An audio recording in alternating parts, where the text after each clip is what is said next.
લેક્ચરનું revision કર્યું. વસંત ઋતુનું મહત્વ અને વસંત ઋતુ આવવાની સાથે પ્રકૃતિમાં કેવા કેવા પરિવર્તનો આવે છે એની આપણે ચર્ચા કરી. હવે પછી આજે આપણે જોશું પુનરાવર્તનમાં ગદ્ય 7 સહંતિહિ કાર્ય સાધિકા એટલે કે સંગઠન છે, એકતા છે એ કાર્યને સિદ્ધ કરનારી હોય છે. આપણે લોકો જોઈ ગયા એ પ્રમાણે આપણું આ ગદ્ય છે એમાં આપણને બે વસ્તુ શીખવાડવામાં આવી છે. એક તો એ કે દરેક જગ્યાએ શંકા કરીને કોઈ પણ કામમાંથી પાછું વળી જવું જોઈએ નહીં. જો આપણે દરેક કામમાં શંકા કરશું, સંશય કરશું તો આપણને ખાવા લાયક પણ કાંઈ પણ મળશે નહીં. એટલે કે જીવનમાં કેટલીક વખત આપણને કોઈ પણ વસ્તુમાં શંકા હોય તો પણ એકવાર સાહસ કરીને એ કાર્યમાં ઉતરી જવું જોઈએ. અને બીજું કે ઘણીવાર આપણા લીધેલા નિર્ણયથી ક્યારેક આપણે કોઈક મુશ્કેલીમાં મુકાઈ ગયા હોઈએ, કોઈ મુશ્કેલીમાં પહોંચી ગયા હોઈએ તો પછી એવા સમયમાં નિર્ણય લેવાના કારણે આપણે અહીંયા પહોંચ્યા એનો અફસોસ કરવા કરતાં હવે આ મુશ્કેલીમાંથી બહાર કેવી રીતે નીકળશું એનું આપણે હંમેશા વિચારવું જોઈએ. મુશ્કેલી આવી પડે ત્યારે એનાથી ડરવું, ગભરાવવું કે પછી હવે આપણે કેમ આમાં પહોંચી ગયા, કેમ આટલી મોટી મુશ્કેલી આવી ગઈ એવું વિચારવા જતાં આપણે એમાંથી બહાર નીકળવાનો રસ્તો ક્યારેય શોધી શકતા નથી. એના કરતાં તો આપણે હંમેશા મુશ્કેલીમાં હોઈએ ત્યારે હવે આમાંથી બહાર કઈ રીતે નીકળશું એ શાંત રીતે વિચારવું જોઈએ અને આખા આપણા સમૂહને પણ એ મુશ્કેલીમાંથી બહાર નીકળવાનો વિચાર છે એ કરી અને પ્રયત્ન કરવો જોઈએ. અને સંગઠન છે, એકતા છે, એનાથી કોઈ પણ મોટી મુશ્કેલી આવેલી હોય તો પણ એ મુશ્કેલીને આપણે સરળતાથી બહાર કાઢી શકીએ છીએ, મુશ્કેલીનો ઉકેલ છે એ મેળવી શકીએ છીએ અને આપણે એ મુશ્કેલીથી બચી શકીએ છીએ. પણ એના માટે આપણું સંગઠન અને એકતા છે એ ખૂબ જ જરૂરી છે. એક તણખલું છે નાનકડું એ કાંઈ કરી શકતું નથી, પણ જ્યારે એવા નાના નાના તણખલા છે એ ભેગા થાય છે અને એક જાડું દોરડું બને છે તો એ દોરડા વડે મોટો હાથી છે એને પણ બાંધી શકાય છે. એટલે કે શક્તિ એક તણખલાની નથી હોતી, પણ જ્યારે આવા એક જેટલા અનેક નાના તણખલા ભેગા થઈ જાય તો એ મોટા હાથીની શક્તિ કરતાં પણ વધારે શક્તિશાળી છે એ બની જતા હોય છે. એટલા માટે હંમેશા મુશ્કેલીના સમયે આપણે શાંત મગજ રાખીને ડર્યા વિના, ગભરાયા વિના એનામાંથી બહાર નીકળવાનો વિચાર છે એ કરવો જોઈએ અને હંમેશા એકતા અને સંગઠનનું મહત્વ સમજીને હળીમળીને દરેક કામ કરવાથી આપણને ચોક્કસથી એમાં સફળતા મળે છે. એવું આપણે આ ગદ્ય 7 માંથી ખાસ કરીને શીખવાનું છે. ગદ્ય 7 છે એ સંસ્કૃતનો એક પ્રખ્યાત એવો વાર્તા સંગ્રહ હિતોપદેશ. જેવી રીતના પંચતંત્ર છે એવી જ રીતના એક વાર્તા સંગ્રહ છે હિતોપદેશ, જેના કર્તા છે પંડિત નારાયણ. એમાંથી આપણી કૃતિ ગદ્ય 7 છે એ લેવામાં આવેલી છે. તો ચાલો આપણે ગદ્ય 7 નું ભાષાંતર જોઈએ અને એની ચર્ચા કરીએ.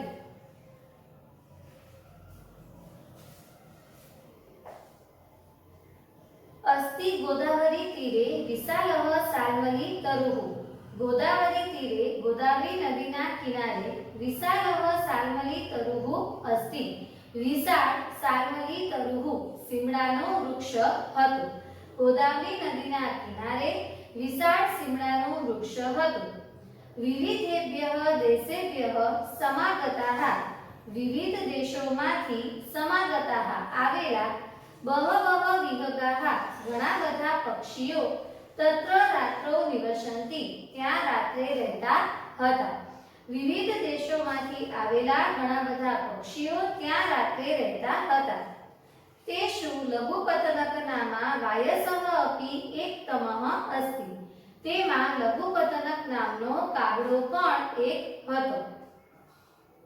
અથ કદાચિત પ્રભાતકાલે હવે એક દિવસ સવારે સવાયસઃ તે કાગડાએ કૃતાંતમ દ્વિતીયમ ઇવ અટંતમ. કૃતાંતમ એટલે કે યમરાજ, દ્વિતીયમ એટલે કે બીજો, બીજા યમરાજની ઇવ જેમ અટંતમ ભટકતા વ્યાધમ અપશ્યત શિકારીને જોયો. હવે એક દિવસ સવારે તે કાગડાએ બીજા યમરાજની જેમ ભટકતા શિકારીને જોયો. તમ અવલોક્ય સહ અચિંતય. તેને જોઈને તેણે વિચાર્યું. તેને એટલે કે શિકારીને જોઈને તેણે કાગડાએ વિચાર્યું. અદ્ય પ્રાતઃ એવ અનિષ્ટ દર્શનમ સંજાતમ. આજે સવારમાં જ મને અશુભના દર્શન થયા. ન જાને તત કિમ નભિપ્રેતમ દર્શયિષ્યતિ. ખબર નથી કે આગળ હવે તે શું ન ઈચ્છેલું દેખાડશે. ઇતિ વિચિંત્ય સ વ્યાકુલઃ સંજાતઃ. એમ વિચારીને તે ચિંતાતુર બન્યો. ગોદાવરી નદીના કિનારે એક સીમડાનું વૃક્ષ હતું, જેના ઉપર રાતના ઘણા બધા પક્ષીઓ આવીને રહેતા હતા. એ બધા પક્ષીઓમાં લઘુપતનક કરીને એક કાગડો હતો. એક દિવસ સવારે એ કાગડો જ્યારે ઝાડ ઉપર હતો ત્યારે એણે બીજા યમરાજની જેમ ભટકતા એક શિકારીને જોયો અને એ કાગડાએ વિચાર કર્યો કે જો આજે સવારમાં જ મને આવા અશુભના દર્શન થયા છે તો ખબર નથી કે જો દિવસની શરૂઆત આવી થઈ તો હવે પછીનો આખો દિવસ મને શું ન ગમતું અને ન ઈચ્છેલું દેખાડશે. અને આમ શિકારીને જોઈને દિવસની શરૂઆત ખરાબ થઈ હોવાના કારણે આગળનો દિવસ કેવો જશે એવો વિચાર કરીને લઘુપતનક છે ઈ ચિંતામાં પડી ગયો. અથ તેન વ્યાધેન. પછી તે શિકારીએ તંડુલકણાના વિકીર્ય ચોખાના દાણા વેરાવીને જાલમ વિસ્તીર્ણ ઝાડ ફેલાવી. પછી તે શિકારીએ ચોખાના દાણા વેરાવીને ઝાડ ફેલાવી. સ ચ વૃક્ષસ્ય પૃષ્ઠભાગે પ્રચ્છન્નો ભૂત્વા અતિષ્ઠત. અને તે વૃક્ષની પાછળના ભાગમાં સંતાઈને પ્રચ્છન્નો ભૂત્વા એટલે કે સંતાઈને ઊભો રહ્યો. તસ્મિનેવ કાલે ચિત્રગ્રીવનામા કપોતરાજઃ પરિવારેણ સહ ગગને વ્યસર્પત. તે જ સમયે ચિત્રગ્રીવ નામનો કપોતરાજ એટલે કે કબૂતરોનો રાજા પરિવાર સાથે આકાશમાંથી જતો હતો. ભૂમો વિકીર્ણા તંડુલકણાન દ્રષ્ટવા. જમીન ઉપર વેરાયેલા ચોખાના દાણા જોઈને કપોતાહ લુબ્ધાહ અભવન. કબૂતરો લોભી અને લાલચુ બન્યા. તતઃ સ કપોતરાજઃ. પછી તે કપોતરાજઃ કબૂતરના રાજાએ એટલે કે ચિત્રગ્રીવે તંડુલકણ લુબ્ધાન ચોખાના દાણાથી લોભાયેલા કપોતાન અકથયત. કબૂતરોને કહ્યું કુતો અત્ર નિર્જને વને તંડુલકણાનામ સંભવ. આ નિર્જન વનમાં ચોખાના દાણા ક્યાંથી આવ્યા? તદ નિરૂપ્યતામ તાવત. તેના વિશે જરા વિચાર કરો. ભદ્રમ ઇદમ ન પશ્યામિ. હું આને કલ્યાણકારી જોતો નથી. અનેન તંડુલકણ લોભેન અસ્માકં મહત અનિષ્ટમપી ભવિતુમ અર્હતિ. અને આ ચોખાના દાણાના લોભથી આપણને ક્યાંક મોટું અનિષ્ટ પણ મોટું નુકસાન પણ થઈ શકે છે. અતઃ સર્વથા અવિચારિતમ કર્મ ન કર્તવ્યમ. એટલે સર્વ રીતે વિચાર્યા વગરનો કાર્ય ન કરવું જોઈએ. હવે શિકારીને જ્યારે છેલ્લે લઘુપતનકે શિકારીને જોયું, એ શિકારીએ ચોખાના દાણા છે એ જમીન ઉપર વેરાવી દીધા અને એક ઝાડ પાથરી દીધું. ઝાડ પાથરીને હવે એમાં કોણ ફસાશે એ જોવા માટે થઈને શિકારી વૃક્ષની પાછળ સંતાઈને ત્યાં ઊભો રહ્યો. એ જ સમયે આકાશમાંથી એક કબૂતરનું આખું ટોળું છે એ પસાર થઈ રહ્યું હતું. એ કબૂતરના ટોળાનો રાજા હતો ચિત્રગ્રીવ. બધા જ કબૂતરોએ જમીન ઉપર ચોખાના દાણા વેરાયેલા જોયા, એટલા માટે બધા જ કબૂતરોએ ચોખાના દાણા ખાવા માટે લાલચમાં આવી ગયા. પણ ત્યારે એમનો જે રાજા હતો ચિત્રગ્રીવ, એણે કહ્યું કે તમે એટલું તો વિચારો કે આ જંગલ છે, આજુબાજુમાં ક્યાંય કોઈ વ્યક્તિ દેખાતું નથી, તો આવા નિર્જન જંગલમાં ચોખાના દાણા આપણને શા માટે મળ્યા? ક્યાંથી આ ચોખાના દાણા આવ્યા હશે? એટલો તમે વિચાર કરી જુઓ. અને કોઈ પણ કાર્ય વિચાર્યા વગર ક્યારેય કરવું જોઈએ નહીં, કારણ કે ક્યારેક નાનકડી એવી લોભ, નાનકડો એવો ફાયદો મેળવવા માટે કદાચ આપણે કોઈ મોટી મુશ્કેલીમાં પણ મુકાઈ શકીએ છીએ. આ ચોખાના દાણા ખાવું એમાં મને કાંઈ શુભ લાગતું નથી. ક્યાંક એવું ન બને કે આપણે ચોખાના દાણાનો લોભ કરી અને ચોખાના દાણા ખાવા જઈએ અને ક્યાંક મોટી મુશ્કેલીમાં મુકાઈ જઈએ. એવું ચિત્રગ્રીવ છે એ પોતાના સમૂહને સમજાવે છે અને એ કહે છે કે શા માટે વિચાર્યા વગર કોઈ પણ કાર્ય ન કરવું જોઈએ? કારણ કે સુજીર્ણમ અન્નમ. સારી રીતના પચે તેવું અન્ન. સુવિચક્ષણઃ સુતઃ. ડાયો અને હોશિયાર પુત્ર. સુશાસિતા શ્રીઃ. સારી રીતે પ્રાપ્ત કરેલી લક્ષ્મી. સુસેવિતઃ નૃપતિઃ. સારી રીતના સેવાયેલો રાજા. સુચિંત્ય ચ ઉત્તમ. સુવિચાર્ય. સારી રીતના વિચારેલું અને સારી રીતના બોલેલું યત્કૃતમ જે હોય સુદીર્ઘકાલે અપી ન યાતિ વિક્રિયા લાંબા સમય સુધી પણ વિકાર પામતું નથી.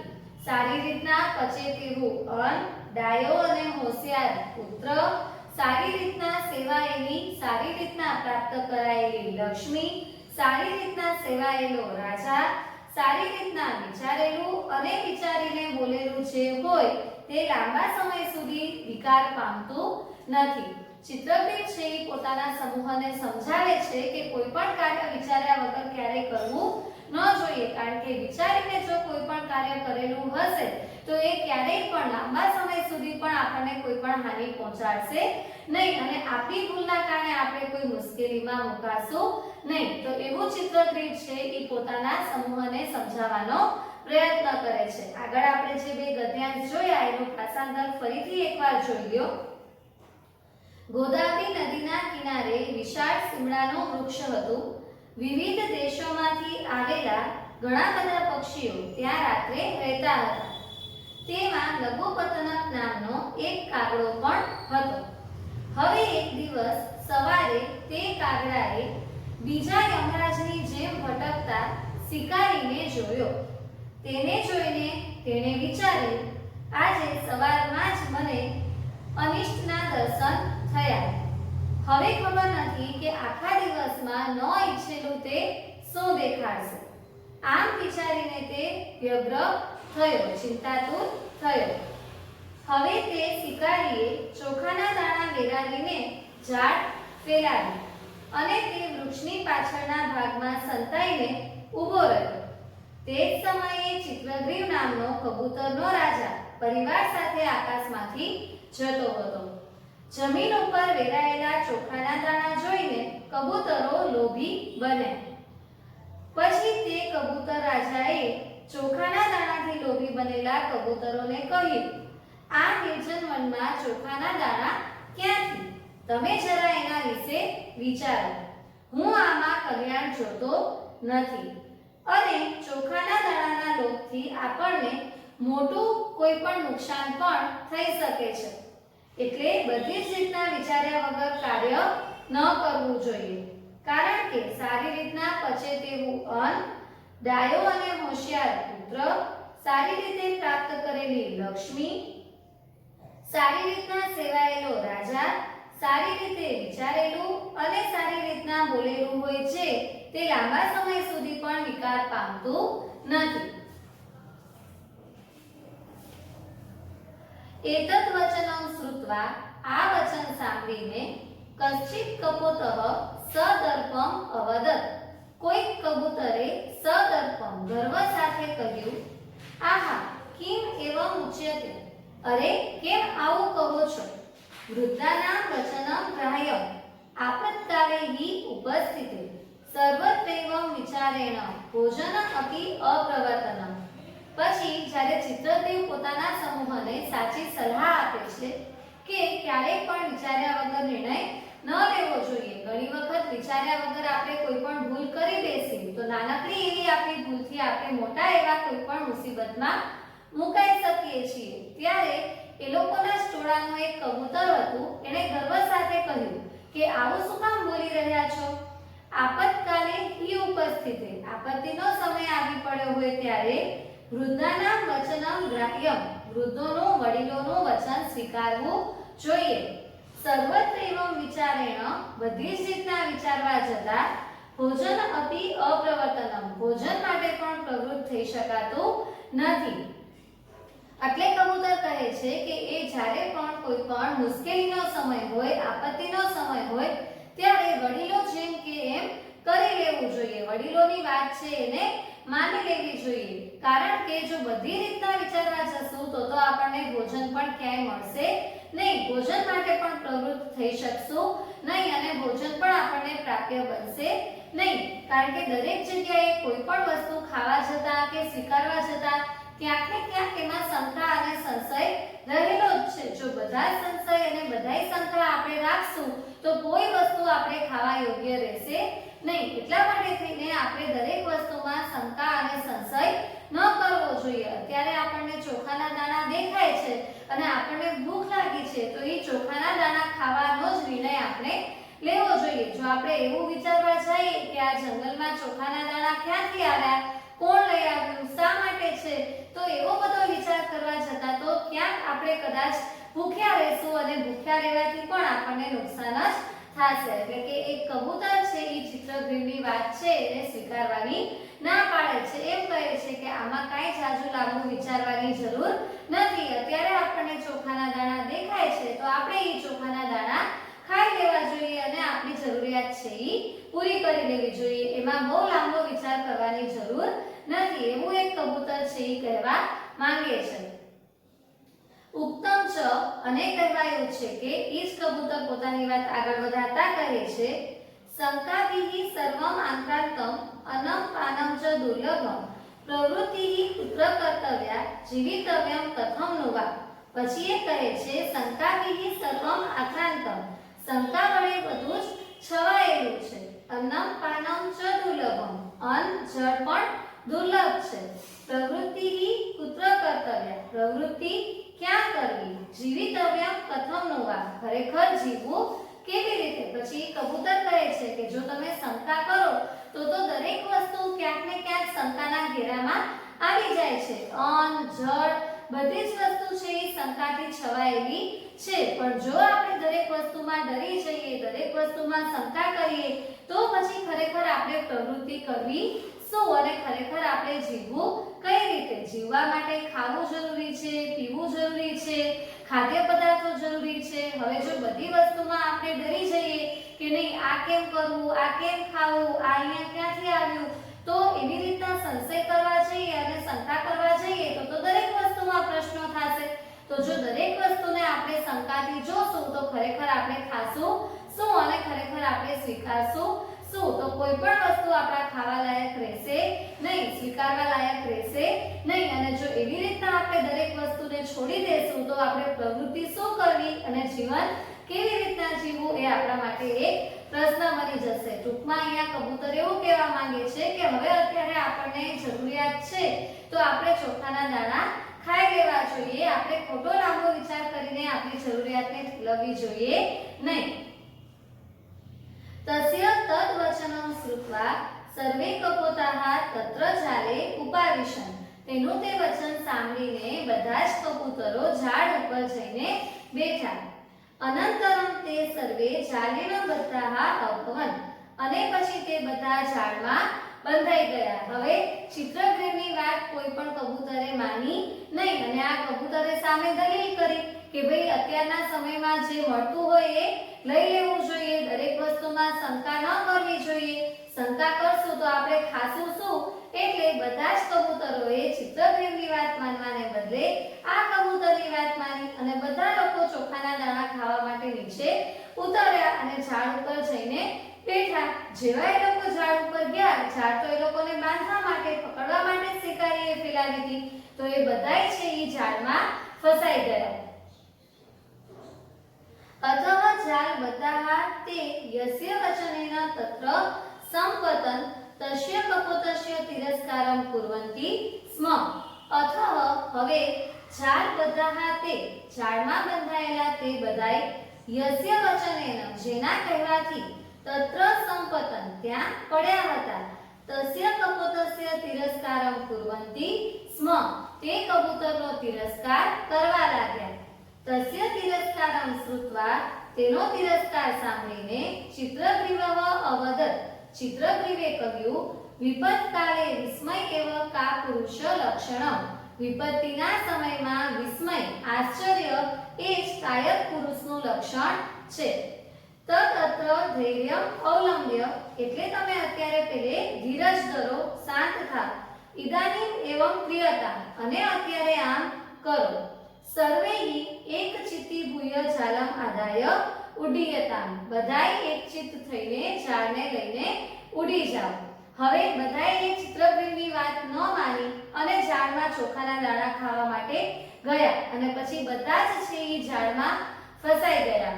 ઝાડમાં ફસાઈ ગયા એટલે આપણે શું કરીએ છીએ, આ સ્વભાવ આપણો મનુષ્યનો પણ છે કે જ્યારે આપણે કોઈ પણ સમૂહમાં નિર્ણય લેવાતો હોય, કોઈ વ્યક્તિ છે એ એક મત રજૂ કરે, સામે બીજો વ્યક્તિ એના વિરોધમાં બીજો મત રજૂ કરે, તો આપણે શું કરશું? બેની દલીલ સાંભળ્યા કરશું અને પછી જે એક નિર્ણય લેશે એ નિર્ણયની સાથે આપણે વયા જશું. આપણને શું સાચું લાગે છે એ વિચારવાની કોશિશ આપણે કરતા નથી.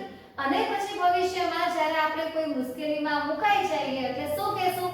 આ નિર્ણય તો ઓલાએ લીધો હતો, એણે લીધો હતો ને અમે લોકો એમાં ફસાઈ ગયા. પણ જ્યારે એણે નિર્ણય લીધો હતો ત્યારે તમે લોકોએ પણ એ નિર્ણયને સ્વીકાર્યો હતો, તો તમે પણ એના માટે દોષી છો. એ એકલો તો દોષી નથી, કબૂતરોએ પણ એ જ પ્રમાણે કર્યું.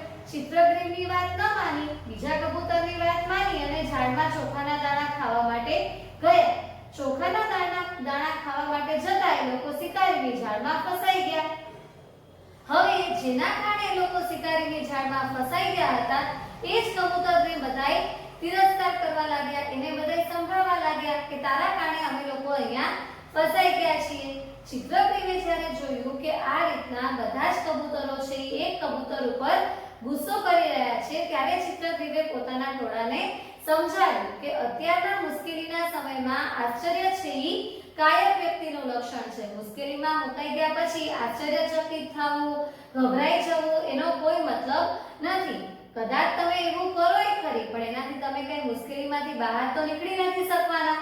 ઉલટાના તમારો સમય વધારે વેડફાશે અને તમે વધારે સમય મુશ્કેલીમાં રહેવું પડશે. એટલે ચિત્રગ્રીવ છે એ કહે છે કે હવે અત્યારના ડરવાથી, આશ્ચર્ય કરવાથી કે પછી આશ્ચર્યચકિત થવાથી, બીજા ઉપર દોષો ઢોળવાથી આપણે આ મુશ્કેલીમાંથી નહીં નીકળી શકીએ. એટલા માટે પહેલે તમે બધા છે એ શાંત થઈ જાઓ, ધીરજ ધરો અને પછી આપણે આ મુશ્કેલીમાંથી બહાર નીકળવાનો રસ્તો શોધી લઈશું. અને પછી એ પોતાના સમૂહને કહે છે કે તમે બધા એક મન થઈને, એક ચિત્ત થઈને એકી સાથે આ ઝાડને સાથે લઈને ઉડી જાઓ. અત્યારે આપણે આ ઝાડ કાપી શકીએ એમ તો નથી, બંધાઈ ગયા છીએ એમાં, પણ ઝાડને સાથે લઈને આપણે ઉડી શકીએ છીએ. અને આમ ચિત્રગ્રીવ પોતાના પરિવારને આ મુશ્કેલીમાંથી બહાર કાઢવાનો રસ્તો છે એ શોધી લે છે.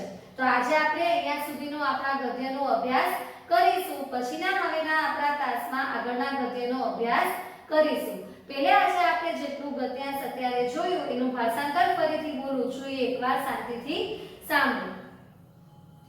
આ વચન સાંભળીને કોઈક કબૂતરે ગર્વ સાથે કહ્યું, અરે કેમ આમ કહો છો? વૃદ્ધોનો આપતકાલે હિ ઉપસ્થિતે વૃદ્ધાનાં વચનમ ગ્રાહ્ય. આપત્તિનો સમય આવી પડે ત્યારે વૃદ્ધોનું વચન સ્વીકારવું જોઈએ, વડીલોનું વચન સ્વીકારવું જોઈએ. સર્વત્રૈવં વિચારેણ, બધી જ રીતના વિચારવા છતાં ભોજન અપી અપ્રવર્તનમ, ભોજન પણ પ્રાપ્ત થઈ શકતું નથી. ઉક્તમ ચ, અને કહેવાયું છે કે શંકાથી સર્વમ આક્રાંતમ, શંકા વડે જ બધું છવાયેલું છે. અન્નમ પાનમ ચ દુર્લભમ, અન્ન અને જળ પણ દુર્લભ છે. પ્રવૃત્તિ કુત્ર કર્તવ્યા, પ્રવૃત્તિ ક્યાં કરવી? જીવિતવ્યમ કથમ નો વા, ખરેખર જીવવું કેવી રીતે? તેનું તે વચન સાંભળીને બધા જ કબૂતરો તે ઝાડ ઉપર બેઠા અને પછી તે બધાય ઝાડમાં બંધાઈ ગયા. હવે ઝાડમાં બંધાયેલા તે બધાય જેના કારણે, જેના કહેવાથી ત્યાં પડ્યા હતા તે કબૂતરનો તિરસ્કાર કરવા લાગ્યા. તેનો તિરસ્કાર સાંભળીને ચિત્રગ્રીવે કહ્યું, વિપત્તિનો સમય આવી પડે ત્યારે આશ્ચર્ય જ કાયર પુરુષનું લક્ષણ છે. એટલા માટે અત્યારે ધીરજ ધરો અને અત્યારે આમ કરો. બધાય એક ચિત્ત થઈને ઝાડને લઈને ઉડી જાઓ. આમ ચિત્રગ્રીવ છે ઈ એક ખૂબ જ સારા રાજા તરીકેની ભૂમિકા અહીંયા ભજવે છે. જ્યારે ઈ પેલે પોતાના સમૂહને ચોખાના દાણાથી લોભાયેલા જુએ છે ત્યારે પણ ઈ પોતાના સમૂહને સમજાવે છે કે ખરેખર આવી રીતના વિચાર્યા વગર કોઈ કાર્ય કરવું જોઈએ નહીં. આ ચોખાના દાણા જંગલમાં ક્યાંથી આવ્યા એનો તમે એકવાર વિચાર કરો. પણ કબૂતરના જે ટોળામાં કબૂતર હોય છે એ લોકો એની વાત માનતા નથી. એ લોકો એમ કહે છે કે શંકા તો દરેક જગ્યાએ રહેલી છે, બધી જગ્યાએ શંકા કરશું તો કોઈ વસ્તુ આપણા સ્વીકારવા લાયક રહેશે નહીં. એટલા માટે આપણે શંકા છોડીને અત્યારે જે મળ્યું છે એ લઈ લેવું જોઈએ. અને બધા જ કબૂતરો એ ઝાડમાં ચોખાના દાણા ખાવા બેસી ગયા, પણ પછી એ લોકો એ ઝાડમાં ફસાઈ ગયા અને જેના કારણે એ લોકો ઝાડમાં ફસાણા હતા એ કબૂતર ઉપર ગુસ્સો કરવા લાગ્યા. ત્યારે પણ ચિત્રગ્રીવે પોતાના સમૂહના કબૂતરોને શાંત કર્યા અને સમજાવ્યું કે અત્યારના સમયમાં આશ્ચર્ય કરવું, ગભરાવવું એ સાચો રસ્તો નથી. તમે બધાએ શાંત થાવ, ધીરજ ધરો અને એકસાથે ઝાડ લઈને ઉડી જાઓ. તો આજે આપણે અહીંયા સુધીના ગદ્યનો અભ્યાસ કરીશું. હવે પછીના આગળના આપણા લેક્ચરમાં આગળના ગદ્યનો અભ્યાસ કરશું. જેટલું દરરોજ તમને અહીંયા સમજાવવામાં આવે એનું ભાષાંતર એકવાર જાતે લખવાનો પ્રયત્ન કરજો અને શબ્દસહ ભાષાંતર લખશો તો તમને એક શબ્દનું ગુજરાતી પણ આવડી જશે અને એની સાથે સાથે તમે એના અન્ય જે સમાનાર્થી શબ્દો તૈયાર કરવાના હશે, વિરુદ્ધાર્થી હશે એ પણ સરળતાથી યાદ રાખી શકશો. અસ્તુ.